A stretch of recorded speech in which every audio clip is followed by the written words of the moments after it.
Welcome back. I'm talking to David McCann about his book, A Madness Shared by Two. Now then, David, we were talking about when people are under observation, they might get special police treatment, well, special in inverted commas, because it's used to, they're using a small fish to try and catch a bigger fish. Yeah. That's the purpose of it. Now, I don't know what happened in this event at all.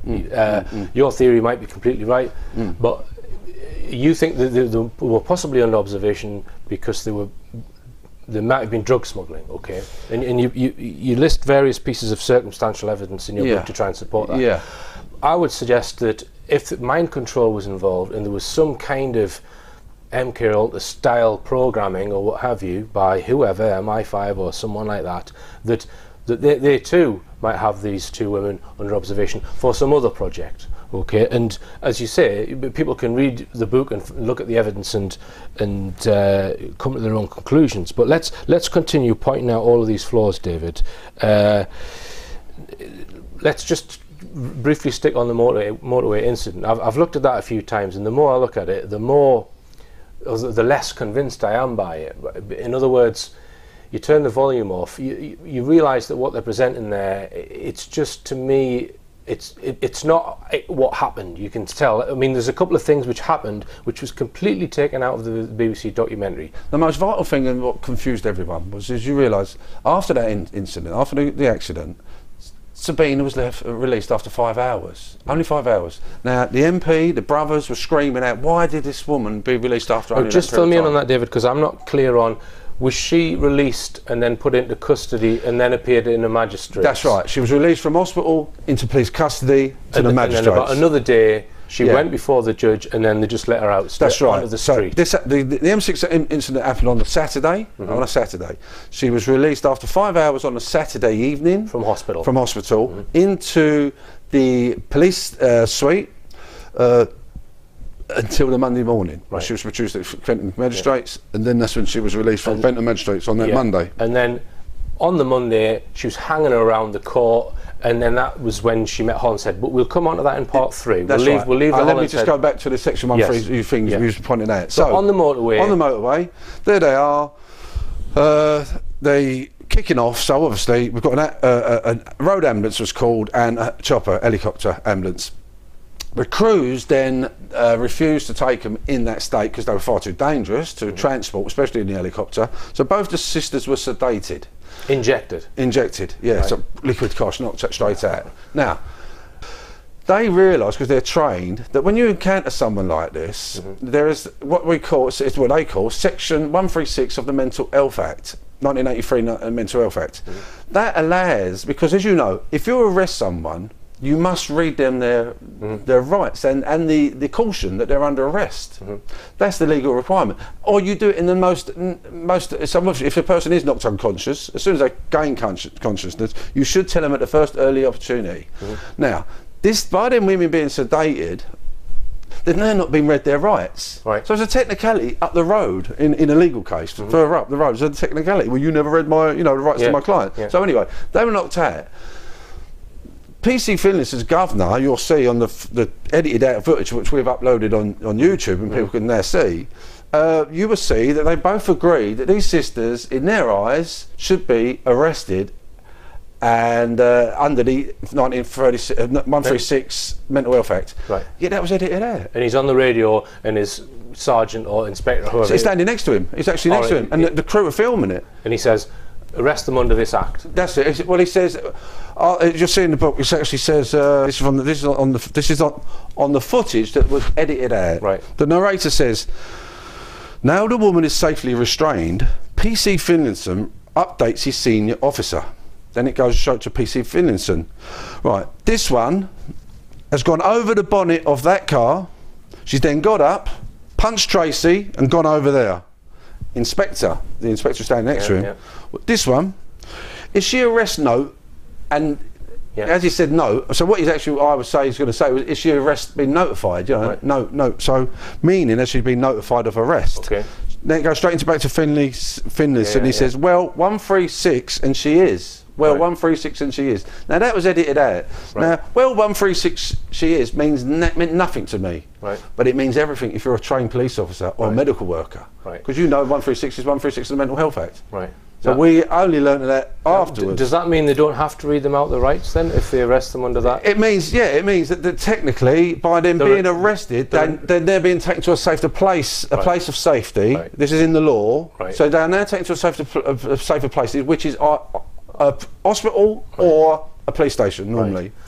So effectively they're saying, we believe this person's a nutter, so we don't have to read them their rights or go through any of that because they're not a compass mentis of mind, sort of thing. That's right. And they need to be treated by some other professional, which is why they were taken to the hospital. Yeah. Now, in the documentary, it insinuated that they'd been arrested for trespass and assault. Is that right? That's right. Yeah.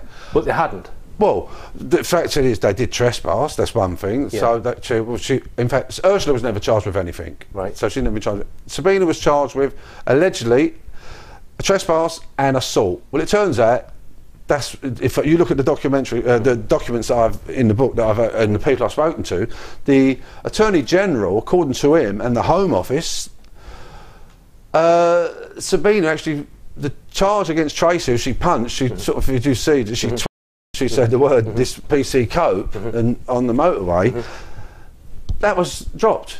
Because when she went to Fenton, it appears that really she was only charged with trespass, and that's why she was most really. Again, they made it as easy for the magistrate not to have to do the normal procedure, which a normal procedure is you'd insist on a probationary pre-sentence report. That's what you would ask for under these conditions. But if you drop the case, like, take away the assault, it's only a trespass on the motorway, make it more lenient, then you'll make it a bit more easy for the judge, for the magistrate. You don't have to collude so much to him and say, let this one out. Yeah. Because he can technically let her out immediately. And you'll think this is all done because there's some higher authority. Yeah, that's how it works. As soon as PC done that, arrested the girls under the 136, he has to fill out with, say, a form. Once they go to the hospital, the police give a copy to the nurse as they admitted in, and then it's kept on a record. It's a special thing. So the hospital has one copy of it, and so do the police. Well, the police have got no record of it now. Right. Because we asked to see, could you please show us this record? And the police wrote back and said, there is no record of it, it didn't exist. But then we showed them the edited out version of the tape and said, well, what's that then? They've not answered. Right, all right, so there's some sort of cover-up gone on there, it looks like. Yeah, definitely. Now, let's just come on to what might have happened in the hospital. There would have been a medical trained professional in psychiatric or mental health, has assessed them, and then said they're okay to go. Well, by law, if you're arrested under Section 136, you have to have 3 professional bodies that see you, AMPs, who actually will assess you. So one is got to be a social worker, so it doesn't necessarily, but they're normally trained in psychology, that kind of thing. The other is normally a doctor of some kind. But so there's 3 people who assess you, apparently, and they say, in their opinion, person's okay, not in a danger. But they should be sacked immediately. If 3 people all agreed that there was nothing wrong with this woman, and she's done what she's done on the motorway, and then gone and murdered a guy. Exactly. So not murdered. Well, it's allegedly murdered. Whatever. Yeah. And you think there's possibly some matter of national security come in there and said, no, release her. We want her out. We don't want some psychiatrist messing around with her because she's part of some other project, which you think is a drug smuggling operation, observation, and I think might be some kind of mind control project. I think, as I say, it's one or the other, but as I say, I think, because I say on my own experience and what I've known, well, David, to be honest, it's one or the other, or I don't know. I wouldn't limit it to that one or the other. It's so bizarre. It is. Yeah, you're right. Yeah. But it certainly looks as though they were treated with special gloves. They were. They were given. They were given what we would call green lights. Right. They were given the green light. Let me just show the 3 flags. Yeah, or the 4 flags. Yeah. Okay. So they've gone straight into St Anne Street Police Station, claiming their children have been kidnapped by a lunatic partner in Ireland. And the men associated to him. Green light straight away. Yeah. Within 45 minutes they're released. Yeah. The next minute they're on a coach, band, London band, right? Yeah. Now we've not discussed that in detail, David. They got they got kind of thrown off the coach because the driver wanted them to put their bags in the bottom part of the coach, and they wouldn't do that. They were clinging onto their bags, which you think is possibly a sign of some sort of that they might have been involved in trafficking something. Well, if you had 100 grand in your bag, you wouldn't feel too comfortable underneath. Yeah. Okay. Now, but they got kicked off the coach, which is why they started walking down this motorway, presumably because they hadn't got another means of transport. Well, again, the official story, the police story, the Wikipedia story, which is all wrong. That Wikipedia story, I've written to the people who've done the page to change it, but they prefer the truth. There's loads of things wrong on Wikipedia, David. Oh, we know that's for sure. But I mean, when you point things out to people and you can show them evidence, they still don't want to alter it. You think, well, who set up this Wikipedia page in the first place? Yeah. They want to maintain the full story then. Yeah. And when people want to maintain a full story, you know, it's even a bigger story then, because why are they? Yeah. They should be saying, God, have you since? Oh, and you can prove the evidence. Right. It's not, you know, what I'm saying is not a hearsay at all. It's backed up with documentary evidence from the police themselves, the coroner, or whoever. It's all right. There was certainly appeared to have been given some kind of special treatment, but although the frustrating thing is there's no hard documentary evidence of a police document saying these are under observation. This is not the kind of thing that they would release. It would be. Oh, they can't, can they? They would never even admit it. Okay. See, it's like me when I was under Robbo, and when I agreed to do a deal with the police, part of that deal was I would remain silent for 3 years. So let's go from the point of she's been released from hospital back into police custody, saying, hey, she's okay, let her go, and possibly that's come from some three-letter agency telling them to do that, perhaps. Well, that's what happens. Saying, if you're under Robbo, like I said. So then she's gone back into police custody. A day's gone by. She spent a day in custody. She's then in front of the magistrate. Okay, and then the magistrate then says she's okay to go as well. Right. Okay. Well, we'll continue what happened from then on, because there's a whole lot more to this story after this.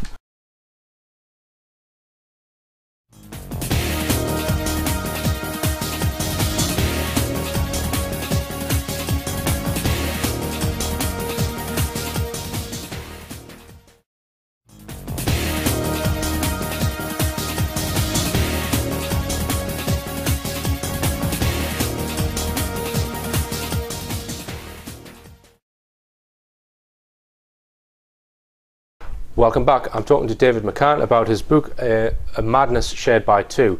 Now then, David, you were just listing for us the reasons why these women seem to have been treated specially and therefore were possibly under some kind of special observation. Just list them for us. Yeah, so just briefly. There they are. They've arrived about 8:40 in the morning, quite panicked up, reporting Sabina's children being kidnapped by her partner and men associated to her. That's that one there. Now, that to me, that's a green flag. That's a green light, because all they did was done a brief inquiry and let them go. Now, you know, when someone makes a serious accusation like that, you would act on it, but they've let them go. The next thing, they've gone from that police station and now appeared on a coach. They said that the coach driver insisted that they put their bags under the hole. Well, that's got to be a fabrication. I'll tell you why. That was already on the coach, weren't they? Right. That was already travelled. The coach driver would now not all of a sudden, halfway through the journey, say, right, I want you, now you've got them bags on you, I want you to put them on the coach. Okay. It doesn't happen. Plus, they're hand luggage. You read the National Express's own stuff. You're allowed to carry them, aren't you? They're not under the goods, under the coach. So that didn't happen. Melissa Dutton, who was the manager of Kill Services. So they've been kicked off the bus, allegedly. And then they're kind of stranded at this service station, and well, so that's it. So they're at the Kill Services. Okay, it didn't happen. It wasn't a driver change. The police said it was a driver change. If you look at the official police story, they said the driver change. But Kill Services never is a changeover for this service, for this particular coach, or the other coach that they could have maybe got, which I've suggested by accident. So the Melissas looked at them and thought, hello, I don't like the way they're holding the bags. That's if they own, everything they own in their life is being held to their chest. You've got quite a long statement from Melissa Dutton. Yeah, that's right. All in the book, Yeah, and I interviewed her after the event. So anyways, what I'm saying is, so she was concerned that they was carrying a bomb. Right. Now, if you mention a bomb to a 99 call and you're a manager of a service station, look how they reacted to the megabus incident only recently last year, when an e-cigarette, or was it a smoking bag, they shut down the motorway, they tented it off, they had armed, trained officers everywhere. Yeah, there was no mention of a bomb. Yeah. Yet in Sabina's and Ursula's case, this manager's reported suspicious of a bomb. Who do they send? 3 police walk up. Says only 2, but actually 3 police officers arrived. They've done a name check, and that's when you get it again. Yeah. They've done a name check, and they've decided to let the girls go without searching them or searching their luggage or anything. So that's exceptionally a green light again. And then the third one is the third one is to be released after from hospital only after 5 years of and your sister is still in intensive care. Okay. The film crew, Mentorn, who BBC had obviously commissioned to make this documentary, the whole crew was changed halfway through the production of that documentary, is that right? Yeah, according to the Hollinshead family, because they obviously were being interviewed by the crew. So that suggests to me, it's again, someone's not happy with the information that's been put in that documentary and has wanted to control it in some way. Exactly. Right. That's what it shows, doesn't it? One final comment on the filming, right? Throughout my whole life, right, and when I've been involved in whatever incident it might be, see someone shoplifting or a car accident or whatever, never ever in my life has there just so happened to be a film crew filming it when I've been there in any incident, right? So I find that a very big coincidence that they just so happened to be there. I feel that there was some kind of plot for them to be there. I can't prove that, and I don't know that that's true, but I can see where you're coming from, because I've gone down them lines of thought as well, and it's there to be open, to be debated. But I tell you what I'll do, David, just for the sake of speediness, I'll just run through what allegedly happened. Okay. So she's released from the court. She hangs around about 4 p.m. in this court. She's in an area that she's not familiar with, and she's hanging around the court, and then about 3.5 hours later, it's about 7:30 p.m. she starts talking to Glen Hollinshead, and then at some point she goes back to his house with one of Hollinshead's friends, and they then share some drinks till quite late at night. The friend goes back to get some beer and then comes back to the house. At some point she goes out of the house for 10 minutes and comes back. They don't know where she went. Eventually the friend leaves the house. This is Malloy, and you've got a full statement from him, and you've interviewed him.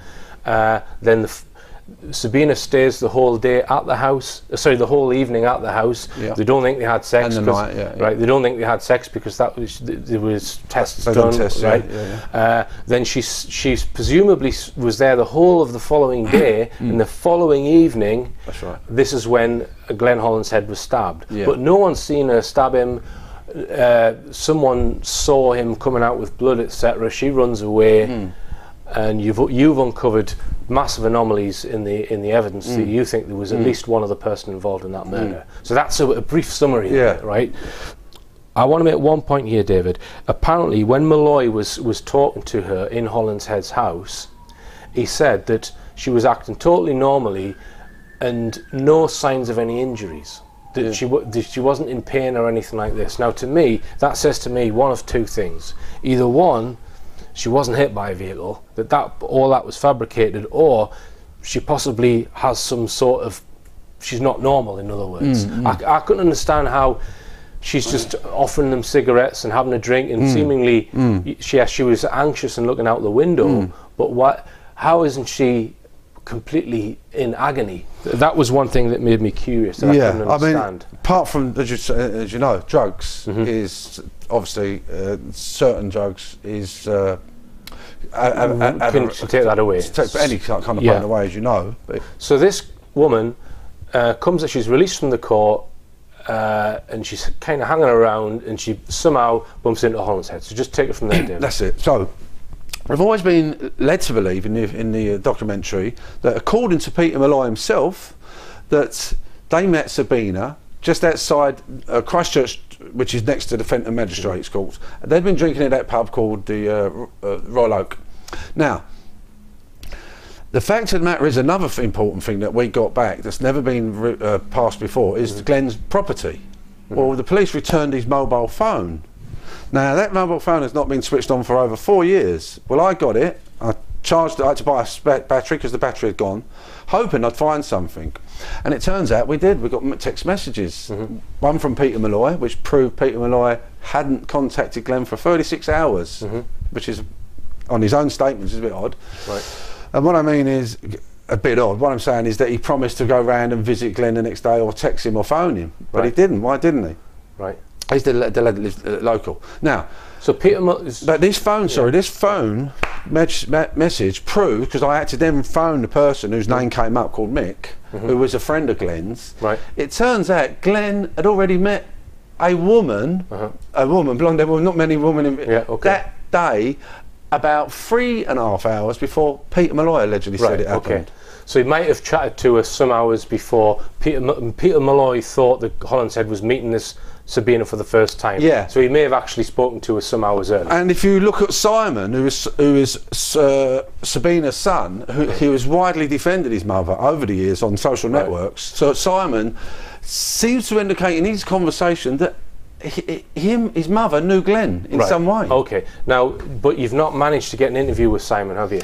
He won't. None of them will ever speak. So what you've done is you've gone on social media networking sites and just looked at got through all the comments. Said. Okay, so we've got through the comments on that.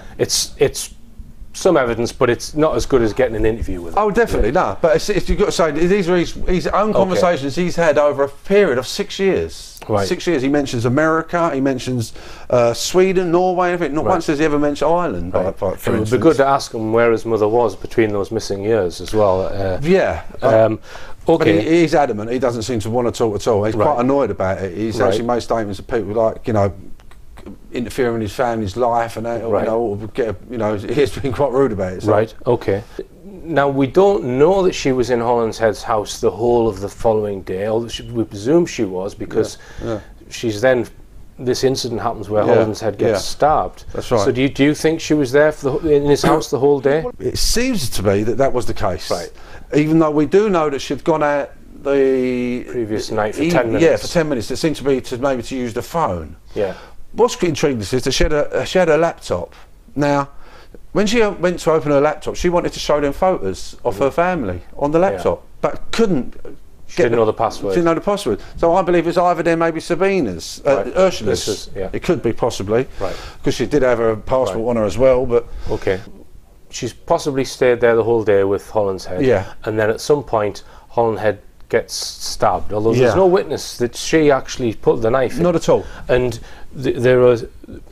Here's one point, David, which I found extremely, what's the word, suspicious, is that get this, the coroner is the same coroner that Charles de Menezes, and the same, who was this, it's Dr. Shorrock, and the same coroner in the Tomlinson case. This is the police officer who pushed Tomlinson over and he died. So the process, if you follow cases such as the Charles de Menezes case, you realise there's been massive cover-up in that. So presumably it's possible that this coroner is someone who's will write the report the way they wanted to. You've got information about the coroner's report, David, that's not publicly available. Tell us about that. Right. Well, again, on that, we also have another pathologist, Dr. Kohler. Now, Dr. Kohler was for the prosecution. Right. But what I'm saying is that, again, like you said, when there's cover-ups, they make things convenient. Now, in this case, Dr. Kohler and Dr. Shorrock, the two pathologists, come from the same stable. They come from the same office. So that's nice and easy to keep everything in as. The same thing, let me just go off for a second, the Crown prosecution and the defence teams who actually done the court hearings also come from the same chambers, number 5. So you've got the coroners come from the same shop and the prosecution and the defence teams. We'll come on to the trial in a second, but continue. So then what I'm saying is, it clearly, what's unusual with Kohler's report, Kohler doesn't mention anything about the width of the blade, for instance. Now, when you write a coroner's report, you write the width, the length, the depth, everything, the dimensions, so you can clearly get in your head for your fellow peer to be able to read it, know exactly what this weapon was that recovered.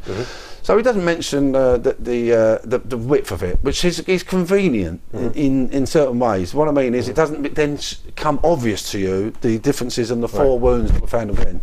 However, they did Shorrock covering his arse in a way, because he's been criticised for the Tomlinson case, and he's been done on the de Menezes. So he's basically, this time around, said, in his opinion, it's a possibility there was another weapon involved.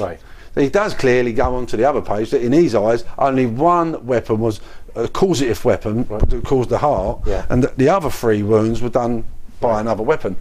So, and I done this. I don't know if you can see here quickly. There's a lot of detail. There's a diagram of it. Yeah. Do you know what I mean? So that shows you clearly, when you're seeing the book, clearly that these are different sized weapons. And there's also the position of the wounds on the body suggests that someone's maybe held the person while someone else has stabbed them, perhaps. That's right. So again, it's possible that she's some kind of patsy in all of this. Yeah. Now,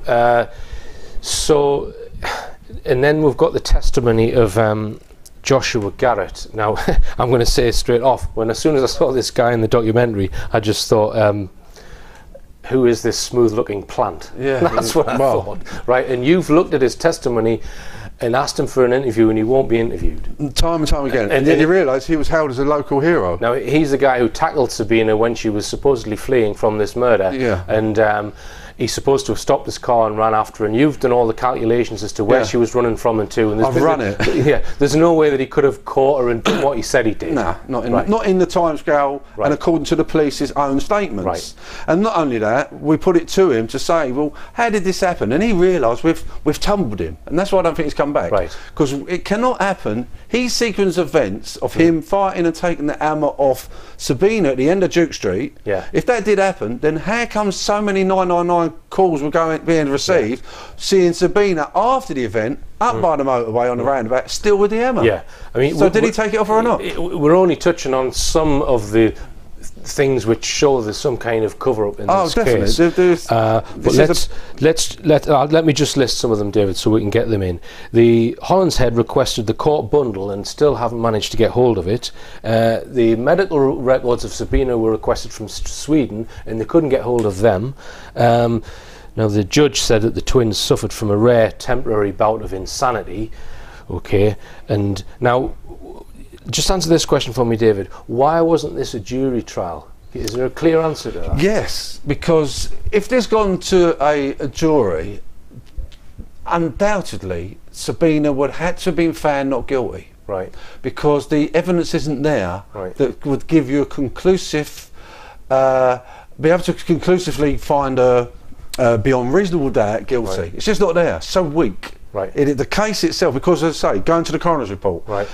I found out now, you'll see in the book as well, Sabina's left-handed for once, for one. Right. All the wounds are on this side. Right, okay. So for what I'm saying, if I'm on your side, it's there, here, there and there. Yeah. Now, a left-handed person, they would be here. Yeah. But they're all on that side, indicating there was definitely a third person involved. Right. Let me just quickly just say as well, she had, when you see on the documentary, Peter and I said she had a clear plastic bag, which sounds like the police bags, you know, custody bags. She had a clear plastic bag with her red long coat that she had on the motorway that she slips off. That was in the bag. Her laptop was in the bag. Some mobile phones were in the bag. Cigarettes, CDs, and this kind of thing was in the bag. Now, had Sabina done what she had meant to have done to Glen, when she ran out the house and then up to the motorway, that happened. Some days later, some days after the event, after she'd jumped off and she'd been arrested, some days later, all her coat and her stuff, not the laptop I'm saying, or the phones, but her coat and her personal cigarette boxes and CD covers were found discarded on a mud pathway, which they took as a shortcut from the oak to the thing. So what I'm saying is, how did that stuff get abandoned? Right. So what I'm saying is, that could have only been taken at the very instance this fight took place with Glen. Right. And whoever ran out of the house with the bag, looked in it, discarded the stuff up the alleyway. Right. Because how else did it get there? Sure. It sounds to me like there could well have been at least one other person involved in that. Yeah. And as I say, we're not, there's quite a lot of things we haven't covered, but let me just read this out to finish, David. Yeah. Because the Hollinsheads are trying to get this investigated. Yeah. And these are the questions that the Hollinsheads want answers to. Why did the Staffordshire Police ignore what happened in Liverpool and not mention it in the BBC documentary?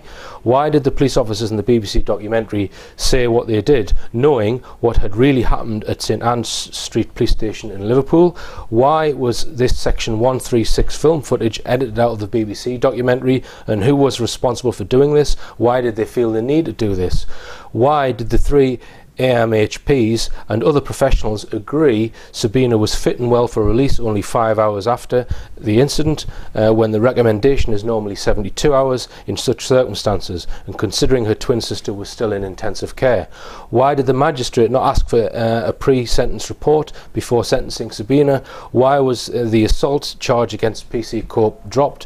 Why is the coroner's report and the first post-mortem carried out by Dr. Kohler, why does it not include the width of the blade of the knife at the scene?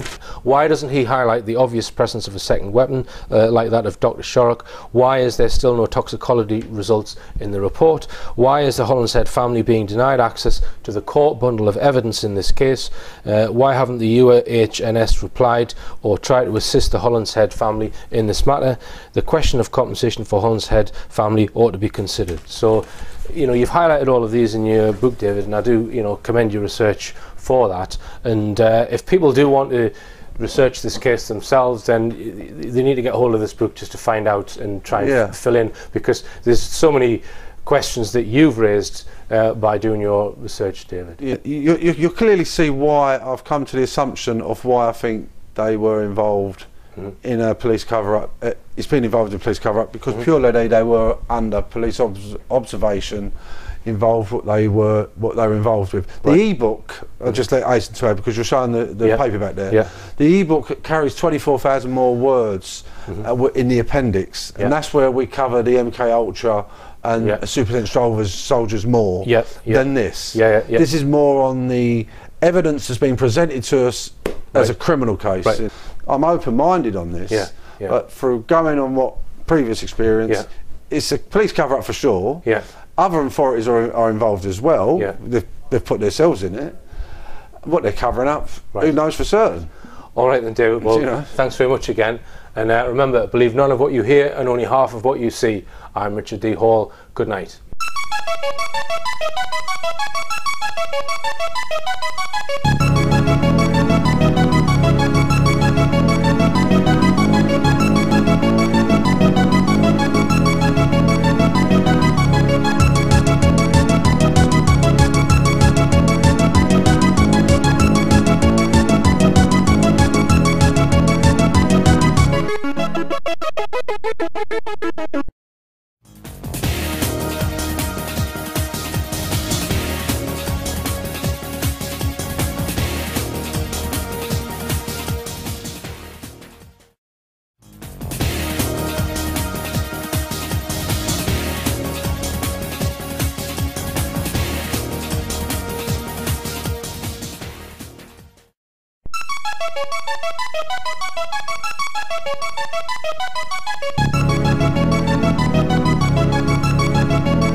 Welcome to Rich Planet TV. I'm Richard D. Hall. In a previous show, I interviewed David McCann and Sharon McKellars, who have written a book called A Madness Shared by Two.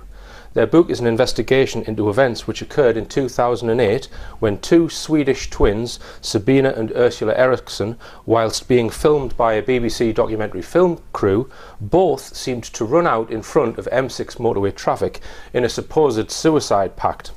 One of the twins, who was released by the authorities soon after this event, went on to stab and apparently kill Glen Hollinshead at his house in Fenton near Stoke-on-Trent.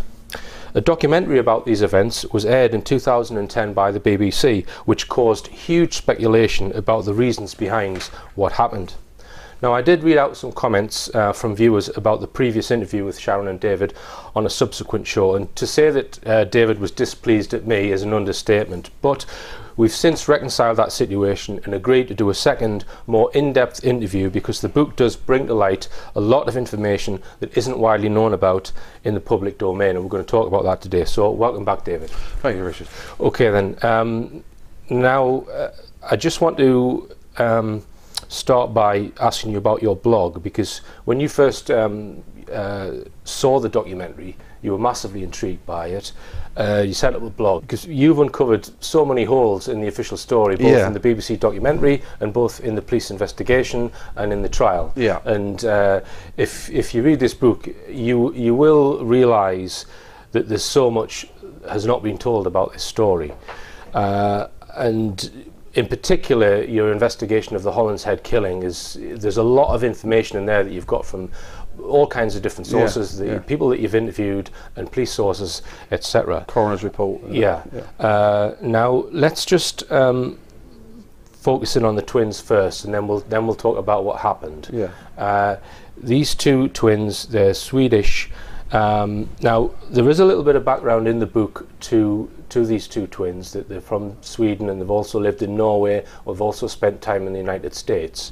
And you do look at some of their family. One of them, Sabina, the one who allegedly stabbed Hollinshead, has a brother called Bjorn, and he has made statements in the Swedish press. She also has 2 children and a son called Simon, who's 24. Now, I would say that compared to your investigation of the Hollinshead stabbing, the actual amount of background information that you've got on the twins is patchy. Would you agree with that? That you haven't got a chronology of exactly where they've lived and their lives beforehand?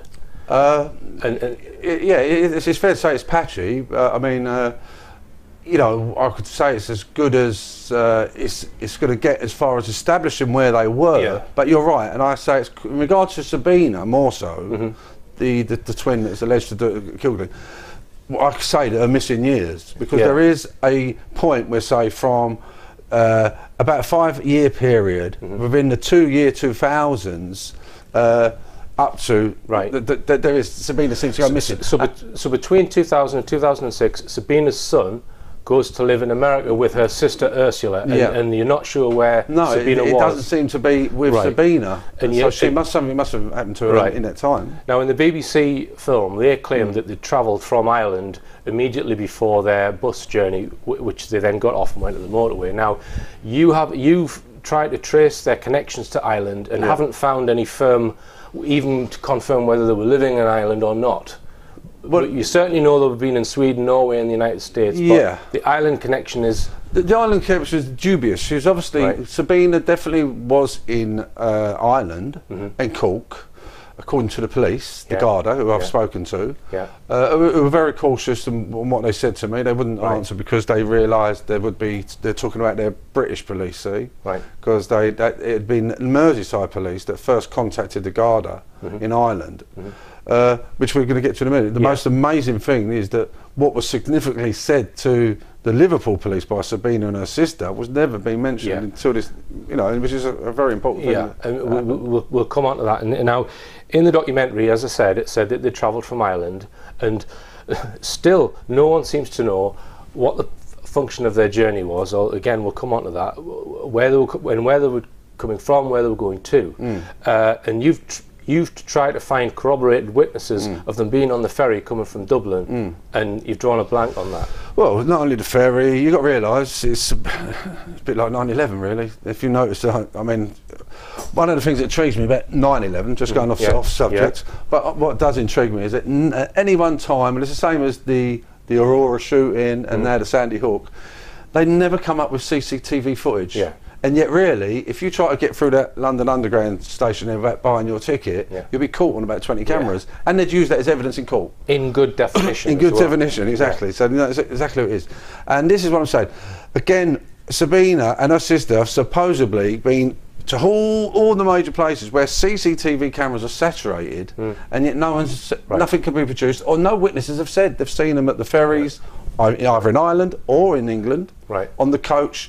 It says witnesses see him on the coach. No one's ever come forward in almost so many years now. It's 5 years almost. No witness has ever come forward and said, I drove them, I was on the coach, I was on... No one. So the official story says they came from Dublin on a ferry. There's no evidence of that you've managed to find. So before they get to Liverpool, because you've got them in Liverpool, I think, you're not really sure where they came from. Now, in Liverpool, which this bit was not reported in the BBC documentary. They walk into a police station and express concern over Sabina's children. Exactly. Just tell us about that, David. Well, first let me just quickly say, we looked at all the ferry times, the companies, etc. Now, accordingly, they're down in the south of Cork. They've then come from there, they've had to go to Dublin to get the ferry across.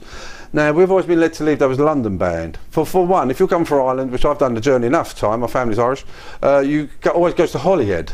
You don't go all the way up and add another 200 miles on your journey and hours involved. You go downwards. So if they was, so let's just comes that theory says that's a load of rubbish. And that, therefore, they couldn't get a passenger. They couldn't become a foot passenger.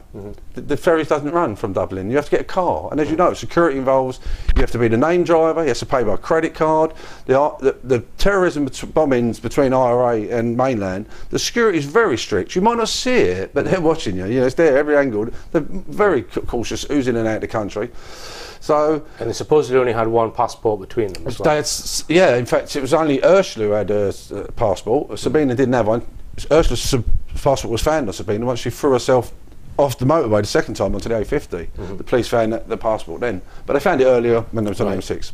So all I'm just trying to say is that going back to Liverpool, this is it. So all of a sudden, there's no way that I can. The official story, they made this journey from Cork. It didn't happen in my eyes because it's impossible. They would have had to have gone to Northern Ireland, if anything, and then you could get a foot passenger across. But it takes hours longer. Would have put all the time sequence out of events. So anyway, go back to what you said. Yes. So something which wasn't mentioned in the BBC documentary is that they went a few hours before they got on the bus to a police station in Liverpool. That's what I'm saying. So where did you get that information from, David? Is that FOI? Or, right, well, no, so what happened was, who first told me was the Hollinsheads themselves. It was John Hollinshead, one of the brothers of Glen, who I had to get who I had to get permission from to represent them. And you've had extensive contact with the Hollinshead, and that's all in the book. Yeah. So they mentioned that the police family liaison officer at the time had said the girls had gone into Liverpool station police, and they've been recorded on CCTV. And a weird thing I just put in for the moment, whilst I was in the reception area waiting, a fella walked in with a high-vis jacket on. Ursula freaked out and jumped up onto the counter. She sort of really freaked out at the sight of this high-vis jacket. They realised that she was reacting to him, told the bloke to leave. Apparently he wasn't a police officer, he was like a builder or something. I don't know, this is only, hearsay of what's been said up there. But that was just pointed out. Paul Hollinshead told me that, the other brother. So I thought, well, that's a bit. It's just an intriguing thing to pick up about the high-vis jacket and the way she reacted. Cut long story short, there they are. They've gone into St Anne's police station at 8:40 in the morning. Very quite irate, a bit hysterical, reporting that their children, Sabina's meaning, had been kidnapped. So, God, an accusation as strong as that was never mentioned by the police in the official story or the documentary. So you think, well, that cannot be true. So I had to then, after contacting the Liverpool, the chief inspectors and whatever one and their professional standards departments, they agreed that Liverpool Mersey Police furnished me with the log. The log. Yeah. So you had it confirmed from the police log that they had in fact walked into a police station the day this event happened, a few hours beforehand. Yeah. And they were, to me, it sounded as if perhaps it was some kind of custody thing. Like there was a partner not letting Sabina have access to her children. The kidnapping is possibly maybe an exaggeration. But people do that when they report things to the police so that they'll take action. But she was concerned about the children who were allegedly in Ireland. But you're not convinced they even travelled from Ireland. No. So there's a bit of mystery over where they came from and whether her children had been kidnapped. So she's telling this story. So, and obviously, people have, in your book, there is appendices on both mind control and super soldiers. And I'm of the mind that there's possibly a bit of mind control going on here. I mean, you mentioned this high-vis jacket thing. That's possibly a trigger. I don't know. No, to some program that's. Why I mention that is because if Ursula reacted like that in the station, which we were unaware of, it goes then. They reacted similar once on the hard shoulder. High-vis jackets viewing them. And then the same thing happened again up on the A50 before she jumped off the bridge with a paramedic being in her high-vis as well and trying to negotiate with her. Yeah. So you know, I'm open to letting let the reader and the viewer come to their own conclusion in a sense, because it's a patchwork quilt. So I filled in, I would say, 85% of all the patches, but there is a good 15% that still needs to come about that can only be revealed if the court bundle police have got. We'll come on to that. Now, so this was not mentioned at all in the BBC documentary that these women had been into this police station. So it's incredible. It's bad journalism in my view. How come the BBC didn't find that out? Why didn't they report it? Surely it was significant. And you said that in the BBC documentary, the police made certain statements in that documentary, which they wouldn't have made if the Liverpool story was true. Just you've mentioned that in your. Yes. I'm not very explaining that very well. Just explain that for us, David. Well, because for instance, you've got PC Elliott, which is one of the chaps in the BBC film. He was a bearded chap. He's the one that allegedly had rung up Ireland to speak to Sabina's partner. Now, he'd meant to have been done this in the evening after the sister had run out on into the motorway. Ursula was already in intensive care. But now, as you know, Sabina was released only after 5 hours, so she was in police custody while this PC Elliott was allegedly on the phone to Sabina's partner. And that was screened. And that was screened. Well, that's a total lie. That's a complete invention then, because how can they say, and they say it clearly on the film, the partner was surprised he didn't even know she'd left. Where he should be saying, well, look, Mr. Elliott, you're the second police force that's got onto me. I had Liverpool contact me this morning. The Garda have been round to the house and I've spoke to them. So it's not no surprise. So you think that whole scene was possibly fabricated by the BBC crew? Not by the crew, by the police. Or stroke police. And because it's the police saying it. And you also go back to then DC Garrett, Dave Garrett, the DCI. He also turns around and says, we have he says on the film, so you've got Elliott, I would say allegedly, lying, and DC Garrett as well, because DC Garrett turns around and says, at no time did we have any idea why they were in the UK. Or why they were going to London. They want you to believe they was going to London because it's on a London-bound coach. But what I'm saying is, he's lying, because he would say, well, to tell you the truth, 5 hours earlier, the sisters had gone in and reported their children been kidnapped, kids been kidnapped. That's what. So what I'm saying is, when factual things such as that are taken out of the story. That is the indicator that the Obbo, there's something there to hide then, you know, that's, you know, that's the beginning. So let's just bring that in now and David, before we go to the break. This term Obbo, it means some person who's under observation for whatever reason by, not PC plod, by some covert specialist group that's perhaps observing them for drugs or perhaps another reason. Exactly. Obbo goes on every day of the week. They're normally, there's mostly a bit half a dozen running in London at the moment. They run into millions of pounds. They can go on for years and months. They're either for armed robberies, you know, people into terrorism, all sorts of people. Well, anyway, and they're not drug just trafficking. Drug trafficking is the main one. So, but the main thing is, so that's the police who normally deal with them. But apart from that, as you know, our police work with all security agencies: Interpol, Europol. We've got the FBI, you know, CIA. They all work, you know, under an umbrella organisation, and so.